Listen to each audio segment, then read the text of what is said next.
Right. Welcome along to Vivid Dreams Month. I'm chatting with Wendy Windle. Wendy, would you like to introduce yourself, please? I am Wendy Windle, the bloody love yourself coach, because basically that's what I help women do. Bloody love yourself. Finally, before it's too late, get on it, start loving yourself, which has got so little to do with cupcakes and baths, although they're very nice. Yes, I agree. Yes, it's an inside job, isn't it? Loving yourself. It's such an inside job, and always the last place we look when we're like, everything out here seems to be needing my attention. It's all gone wrong. It all needs fixing, and we've been trained to look out there and fix it, when it's much faster and much easier to just look right in here and fix this relationship. Which is why it's great to talk about dreams today. Yeah, I mean, you can't get much more in here than dreams, can you? Yes. Yeah, there's not much. Like your own private movie theatre every night, projected onto your screen. You get to lay there with popcorn or not, 4 or 5 times a night. That's how many dreams we have, and enjoy your own life unfolding in bizarre and wacky ways. And then wake up and go,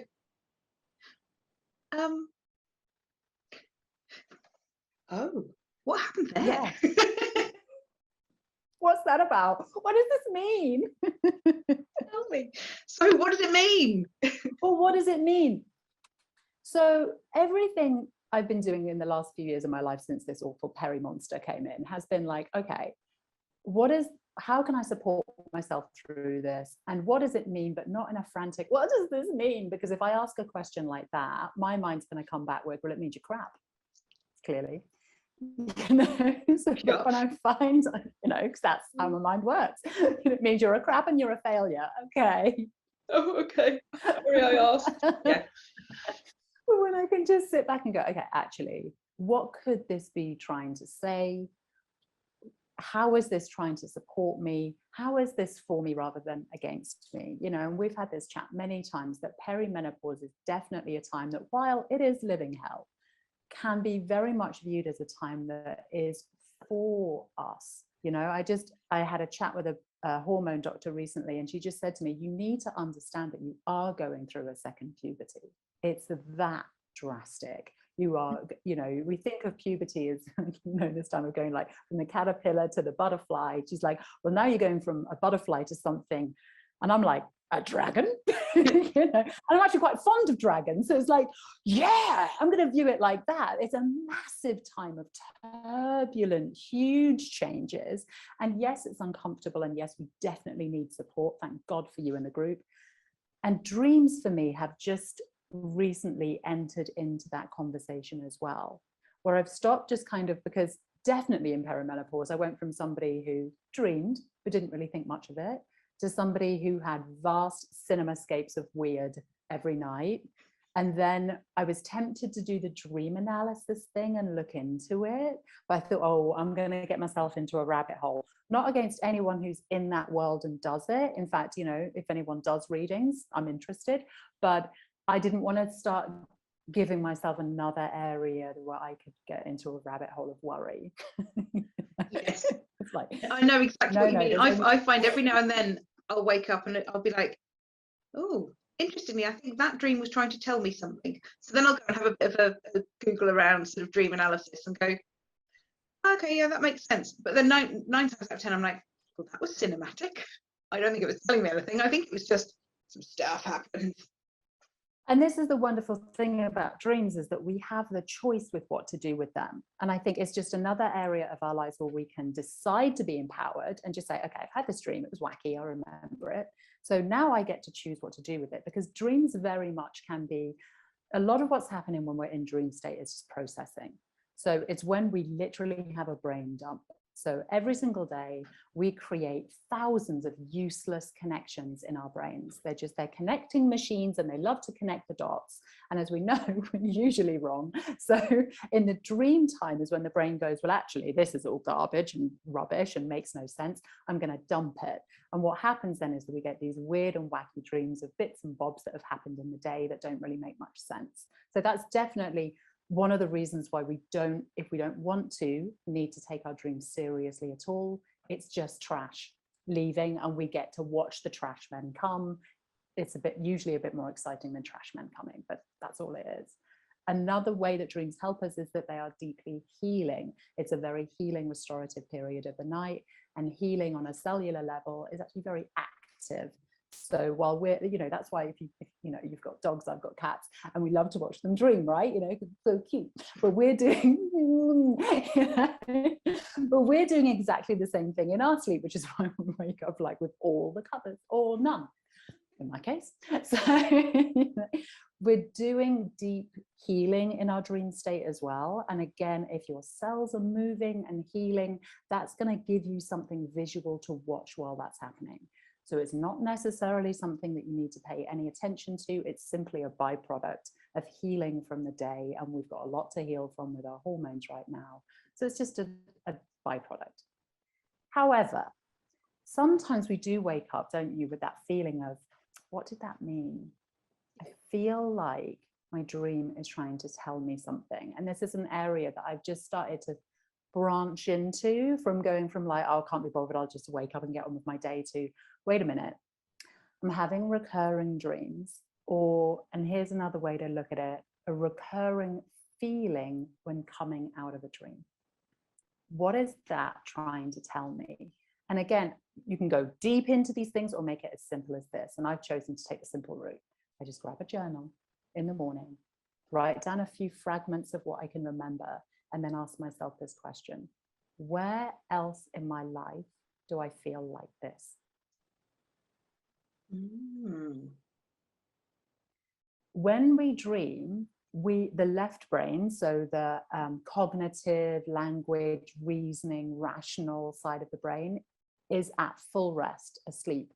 But the right brain, the emotional, creative, more kind of thinking outside the box area of the brain, is where the dream is being manifested. That area of the brain is lit up, which means that dreams can actually be a time where we get to have a different look at something. So the kind of very like, I call her like my inner head girl, left brain, of like, oh no, this goes there and that goes there, and this is the right order for things, and this is how we get stuff done. She is actually dead asleep. And the part of me that's awake in the dream, the part of me that's awake in the dream is the very hippie, deeply spiritual, soul mama, connected part of me. And she is able to take all of the information that's been filtered through the left brain during the day and say, here's another way to look at it. Get in touch with your feelings about this. I'm going to show you this wacky dreamscape to get your attention. And what I've been doing with that question of where else in my life am I feeling like this? It's starting to reveal areas that have been trying to get my attention during the day, but I'm not paying attention because I've got life to live and the head girl's in charge. And at night time, it's an opportunity to say, I'm ignoring something. What is it? That's interesting. What I find interesting is, and I mean, I know dreams are so sort of personal, but then we also have the sort of common themes. I visit various places in my dreams. Ram is being an arsehole today. And I always know where the place is meant to be that I am, even though it doesn't look at all like that. But it's very visual. But the feeling is that I'm in such and such a place, even though visually I'm not at all. I always find that really interesting. I wake up and go, oh yeah, I was in such and such a place. And I'm like, yeah, I wasn't at all. Didn't look anything like such and such a place. So why did it feel like that place? Yeah, right. And it's just, and that could be a question just to ask yourself. Because again, I've been chatting with a guy whose whole life's work has been in Jungian dream theory, which is why I'm, sort of stepping a toe into it in the moment. But what I love about him is he never tells me what my dreams mean, because I'm really not into that. I've reached a point in my life, believe it or not, where I'm rather tired of being told about myself from external input. Yeah. And like coming back to that, going inwards, his invitation to me has been basically what I've been saying to myself a long time. I know, and it's what I say to my clients all the time. You bloody well know. You just we have, as women, been so repressed from what we already know. We've been so told off for having not allowed to wisdom trust ourselves that we know. Yeah. No way, you don't know. Yeah, no, go and see an expert. Yeah. You're the expert of you. Yeah. So for me, dream journaling has just been another opportunity to say, what is it that I know that I maybe don't really want to know? And the dream is just saying, come on, you know.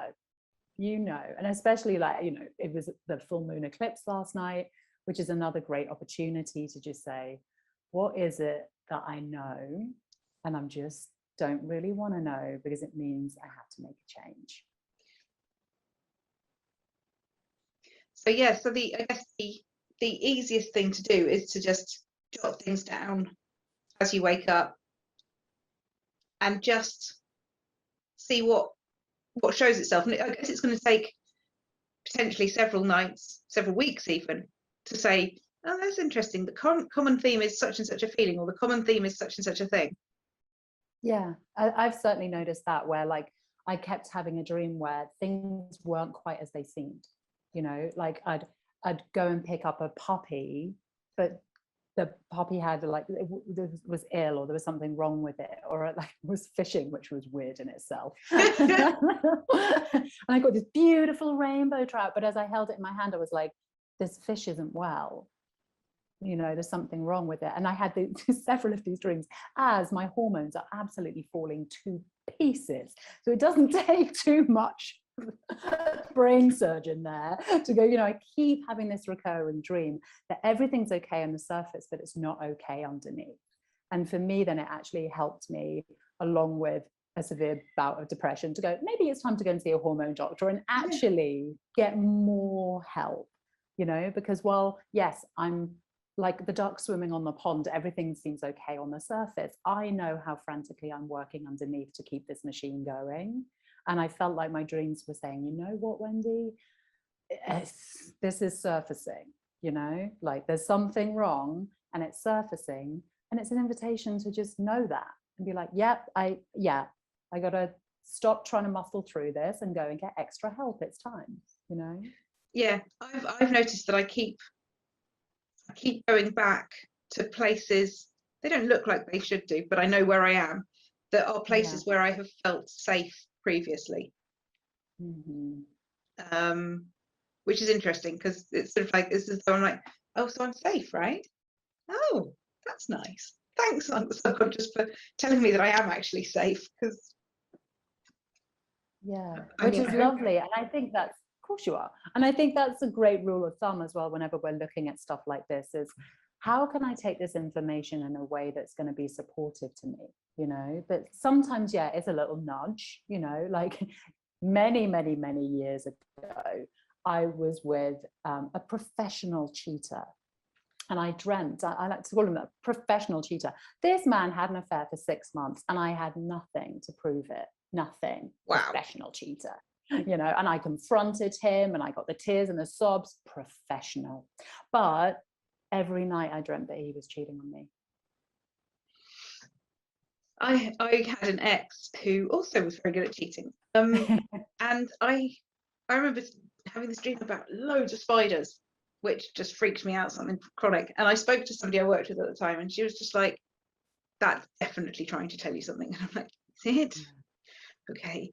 And we looked it up on one of the sort of dream analysis things, and it was something like, if you dream of spiders, it means that your current relationship needs to change. I was like, gotcha, hearing it loud and clear. Okay.